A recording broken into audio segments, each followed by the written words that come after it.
Bismillahirrahmanirrahim. Assalamualaikum warahmatullahi wabarakatuh.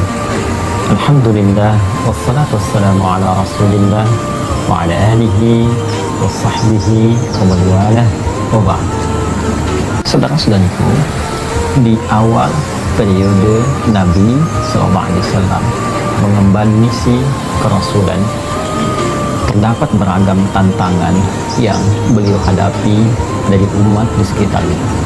Tidak sedikit bahkan tuduhan dilancarkan, serangan-serangan verbal.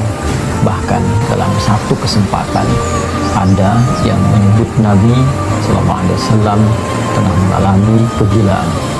Ada yang menuduh Nabi ditinggalkan oleh Rabbnya, oleh Allah Subhanahu wa Ta'ala, karena ada fase penurunan wahyu yang belum turun pada saat itu.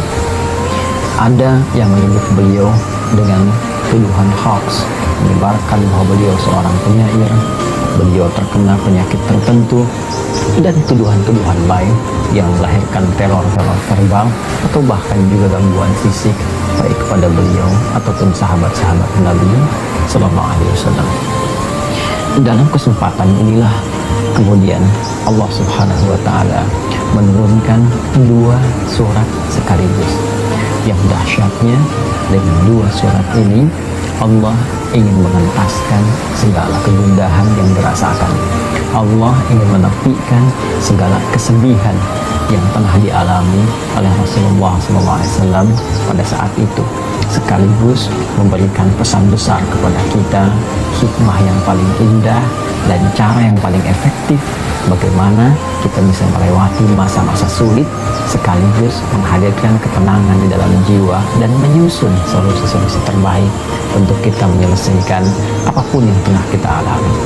Quran surah ke-93 dan surah ke-94, Ad-Duha dan Al-Insyirah, diturunkan oleh Allah Subhanahu wa Ta'ala untuk memberikan kedamaian, ketentraman sekaligus solusi dalam setiap persoalan yang kita alami, belajar dari hikmah yang pernah dialami Rasulullah sallallahu alaihi wasallam. A'udzu billahi minasyaitonir rajim. Bismillahirrahmanirrahim. Wad-duha wal-laili idza saja ma wadda'aka rabbuka wa ma qala walal akhiratu khairun laka minal ula وَلَسَوْفَ يُعْطِيكَ رَبُّكَ فَتَرْضَى أَلَمْ يَجِدْكَ يَتِيمًا فَآوَى وَوَجَدَكَ ضَالًّا فَهَدَى وَوَجَدَكَ عَائِلًا فَأَغْنَى فَأَمَّا الْيَتِيمَ فَلَا تَقْهَرْ وَأَمَّا السَّائِلَ فَلَا تَنْهَرْ وَأَمَّا بِنِعْمَةِ رَبِّكَ فَحَدِّثْ. Wadduha, demi waktu duha yang menghadirkan berbagai ketenangan, kenyamanan dengan pancaran cahayanya sehingga kita merasakan suasana suka. Wal-laili idza saja, ataupun suasana malam yang dipenuhi, diselimuti dengan gulita sehingga sulit kita beraktivitas. Dua ayat ini menggambarkan dua suasana yang saling berlawanan. Satu, suasana suka yang dilukiskan dalam waktu duha, dan dua, suasana duka yang sering digambarkan dalam gelap gulita.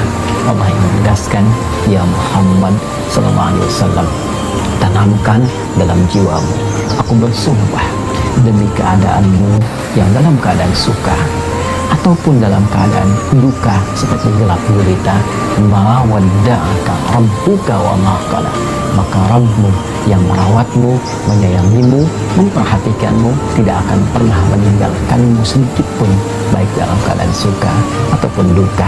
Aku akan menyertaimu dan memberikan solusi dalam setiap persoalanmu. Walal akhiratu khairun laka minal ula, dan sungguh akhirat itu lebih bagus, lebih utama dibandingkan dengan persoalan-persoalan dunia yang tengah kau hadapi saat ini. Walasawfa yu'tika rabbuka fatardah, bersabarlah dengan cobaan-cobaan dunia, bersabarlah dengan tantangan yang harus dihadapi, lulus dalam ujian itu, dan aku akan berikan kepadamu seluruh nikmat-nikmat terbaik di akhirat sampai engkau mengatakan, aku reda ya Allah, aku puas dengan itu semua.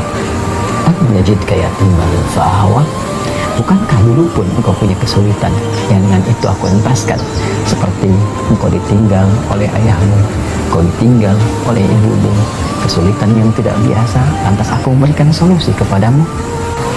Wajadaka dhallan fahada, dan dalam engkau merasa gelisah pun dulu, bukan hanya sekarang. Dalam engkau sulit pun dulu, bukan hanya sekarang.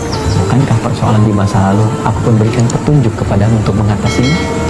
Wajadaka ailan fa'aghna, dan bukankah kesulitan-kesulitan finansial, kesulitan-kesulitan ekonomi, kesulitan dalam menjalani hajat hidup, itu pun aku selesaikan dengan mengirimkan orang-orang terbaik kepadamu, baik itu keluargamu ataupun juga istrimu saat ini, yaitu Sayyidah Khadijah alaihissalam. Masya Allah, Allah memberikan pelajaran yang sangat besar dari runtunan ayat ini saja. Pesan yang penting kita dapatkan kalau sedang punya persoalan, yakinkan pada diri kita bahwa Allah pasti akan memberikan solusi. Kata Allah, hei orang beriman, dalam keadaan suka ataupun duka, aku pasti akan memperhatikan. Aku gak akan pernah meninggalkan. Tanamkan pada dirimu, kalau punya kesulitan sekarang, jangan kau banyak keluhkan. Bukankah dulu pun kau punya banyak kesulitan dan aku telah tuntaskan? Maka apakah 1000 kesulitan yang dulu yang telah aku selesaikan, berikan solusi, akan dikalahkan dengan satu persoalan ini saja? Tidakkah engkau mengingat persoalan-persoalan di masa lalu? Yang saat engkau lahir, aku datangkan orang tua untuk merawatmu, aku berikan rezeki untuk membuat engkau tentram. Maka dari 1000 persoalan yang telah aku selesaikan terdahulu, aku berikan solusi. Apakah tidak engkau ingat untuk memberikan kekuatan pada dirimu? Hei, dulu pun pernah diselesaikan, maka yang ini pun pasti akan dituntaskan.